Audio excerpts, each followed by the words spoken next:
É, a violência incestuosa sexual, né, ou a violência sexual incestuosa, ela é muito mais comum do que se imagina.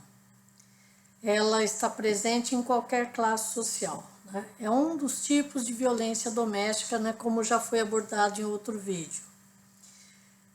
Mas ela é muito mais prejudicial, né, muito mais nefasta à vítima do que se o agressor sexual fosse uma pessoa desconhecida.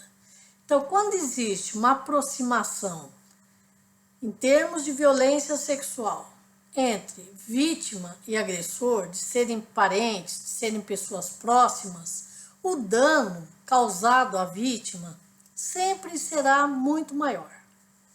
Inclusive,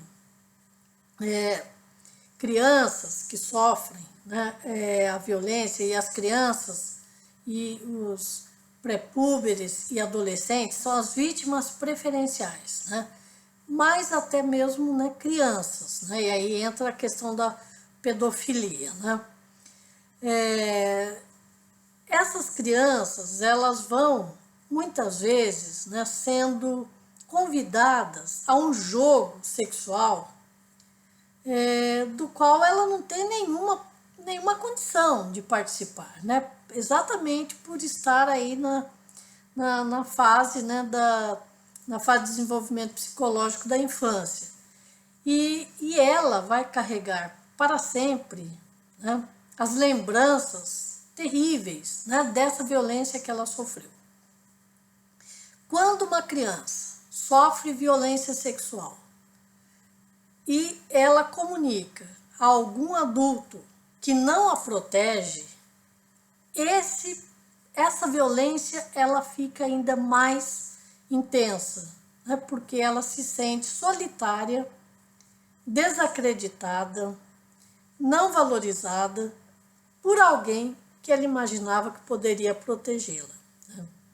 Então, nós vemos que os pais, padrastos e avós são os principais agressores domésticos em termos de violência sexual incestuosa. E essas pessoas, eles são reincidentes. Então, ele não vai apenas atacar sexualmente aquela criança. Quando ela estiver maior, ele ataca a próxima criança disponível na família. Então, essa pessoa, ele tem esse prazer em subjugar, em dominar, em fazer sofrer aquela vítima. E esse prazer, ele não vai abrir mão. Então, ele pode ser até uma pessoa idosa e continuar a praticar esse tipo de violência.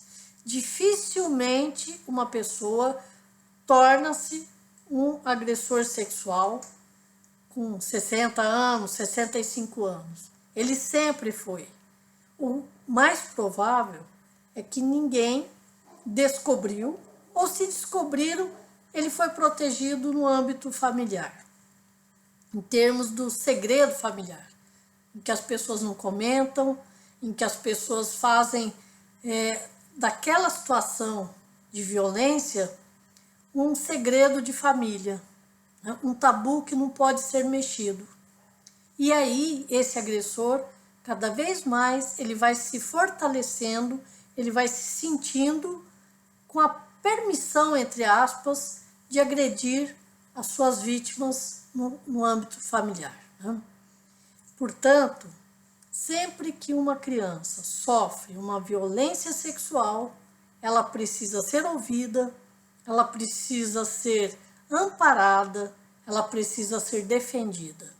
É obrigação do adulto fazer isso por uma criança, né? Porque se isso não é feito, conforme eu já disse, as consequências são muitas vezes até não imagináveis, né? É comum que vítimas de violência sexual tornem-se prostitutas, né? Futuramente, quando adultas, drogaditas, pessoas que não respeitam os outros de nenhuma forma e vão explorar outras também sexualmente, ou ainda repetir o abuso que ela sofreu.